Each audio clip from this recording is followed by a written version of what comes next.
Good morning, everybody. Lee Brower here, and welcome to this week's edition of Meaningful Monday. I am grateful to be here. I am glad to be here.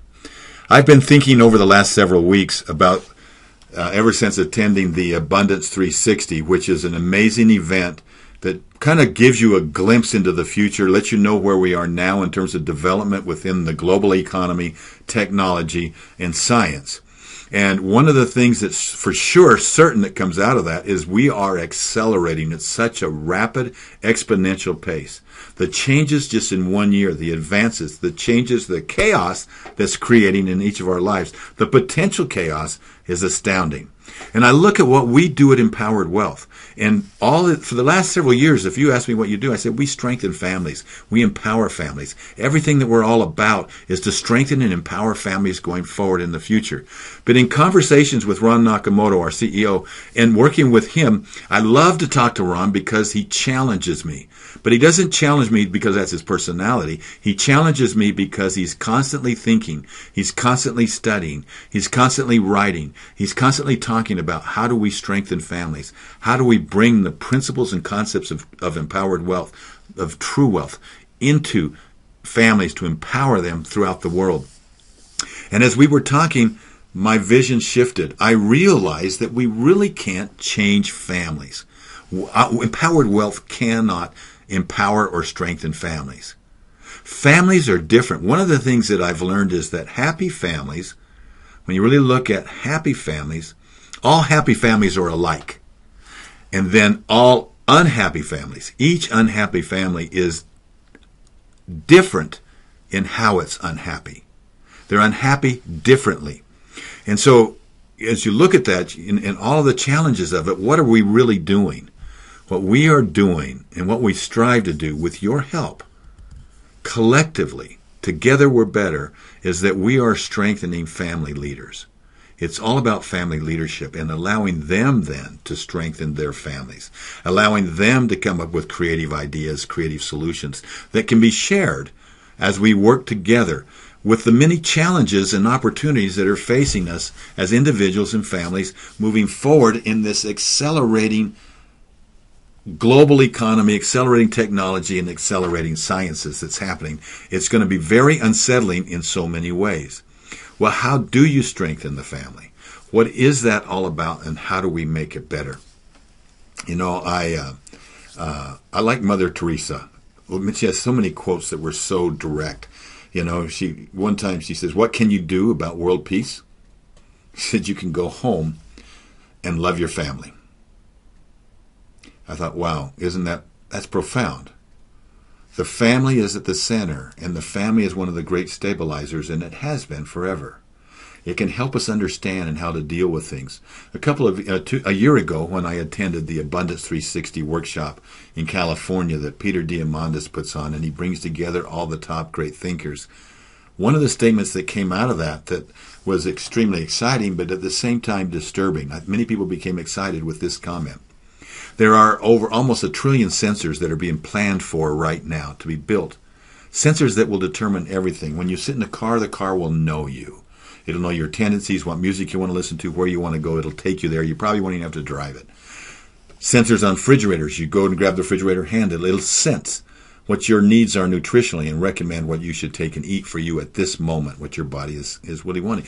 When you enter a store, it will guide you to those areas that you're interested in.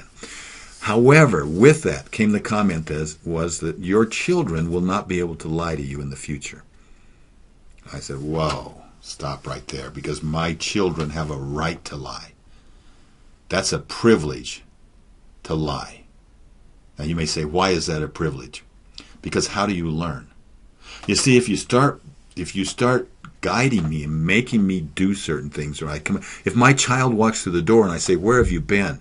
And he says, I've been to Billy's. I said, no, you've been to Bonnie's. If I say, have you been drinking? He says, no, Dad. But no, wait a second. The door just told me that you have. You see, sensors if they start to take away man's agency, if they start to take away our ability to lie, how will we ever learn to tell the truth?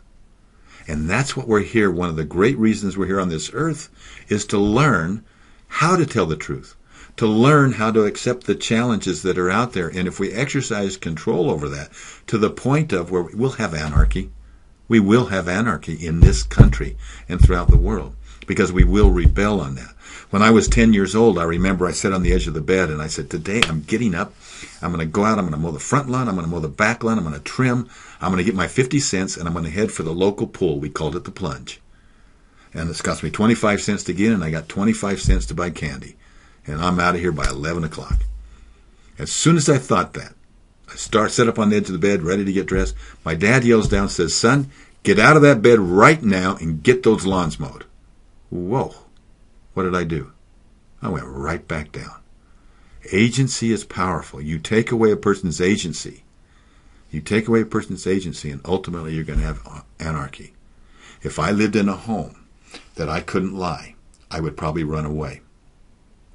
And I think that that's true about society itself. So there's some other issues that we'll discuss in further Meaningful Mondays. But we do have a right to lie. Otherwise, we'll never learn how to tell the truth. It will lose the very virtues that make us who we are, that make us unique, that make us human beings.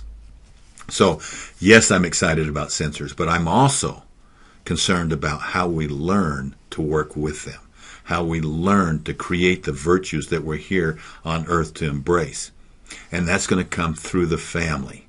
It's going to come through the family and being able to be there and to learn together how those things may happen. What can you do right now? We are going to talk about this more. But what can you do right now?